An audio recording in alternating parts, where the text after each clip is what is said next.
Brilliant டோர்ஸுங்க நம்மளது. Brilliant doors, GA steel doors, Windows எல்லாமே பண்ணிட்டு இருக்கோம். இது வந்து பார்த்தீங்கன்னா மரத்துக்கு பதிலாக இப்போ வந்திருக்குங்க. இது வந்து மரங்கிறது மழை காலத்தில் மூட முடியாது, திறக்க முடியாது, கரையாக அரிக்கும், திருட்டு தொந்தரவு இருக்கும். இதில் அந்த எந்த பிரச்சனையுமே கிடையாது.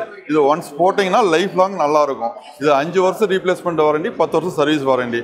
ஃபுல் வுட்டு டோர் மாதிரியே இருக்கும், ஆனால் ஃபுல்லாக GA ஸ்டீல் டோர், கலாய் சீட்டுங்க. Security wise full safety. இது பில்டிங் இருக்கிறவங்களும் உங்களுக்கு டோர் இருக்கும், எந்த ப்ராப்ளம் ஆக போகிறது கிடையாதுங்க. எல்லாத்துக்கும் ரீப்ளேஸ்மெண்ட் பண்ணிக்கலாம் சர்வீஸ். லொக்கேஷன் நம்ம லொக்கேஷன் பார்த்தீங்கன்னா மெய்யனூர் மெயின் ரோடு 5 ரோட்லேருந்து 3 ரோடு வர வழியில் Bharat petrol bunk, gas bunk ஆப்போசிட்லேயே நம்ம ஷோரூம் இருக்குது. பிரில்லியன் டோர்ஸ்ன்னு இருக்குங்க. பாரத் எலக்ட்ரானிக்ஸ் அதுக்குலேருந்து 4வது கடை நம்ம கடை இருக்குங்க. உங்களுக்கு வந்து ப்ரைஸ் வந்து நம்மக்கிட்ட வந்து 17,000 ஸ்டார்டிங் ரேட் இருக்குங்க. 17,000 1 லட்ச ரூபா வரும் ஸ்டார்டிங் ரேட் இருக்குது. இது நாங்களே டைரெக்டாக இம்போர்ட் பண்ணி டிஸ்ட்ரிபியூட் பண்ணிகிட்டு இருக்கோம், டீலர் கிடையாதுங்க.